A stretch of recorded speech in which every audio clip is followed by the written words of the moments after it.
Mkurugenzi, nakupongeza sana, unafanya kazi nzuri sana sana, to the maximum.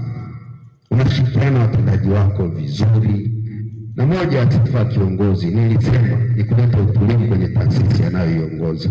Utulivu umeendelea kutamalaki katika halmashauri yako ya Mbeya DC, lakini kubwa kuliko yote, nyinyi ni mashahidi. Mwenge wa Uhuru ulizimwa kwetu mwaka jana. Tumeshika nafasi ya kwanza kikanda, lakini tumeshika nafasi ya 3 kitaifa.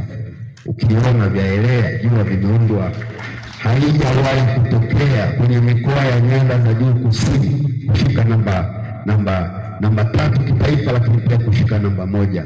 Tumpigie makofi mkurugenzi pamoja na timu yake. Hongera sana mkurugenzi mtendaji.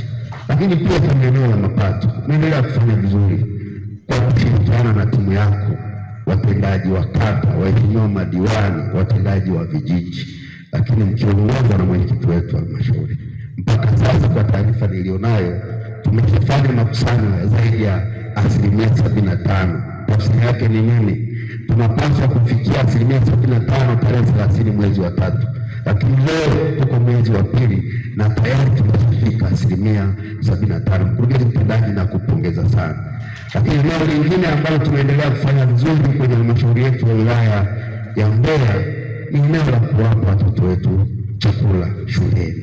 Mpaka sasa kwa upande wa shule za msingi tunatoa chakula kwa 100%, lakini upande wa sekondari tunatoa chakula kwa 86%. Naomba mjipigie makofi Mbeya DC na mkurugenzi mtendaji.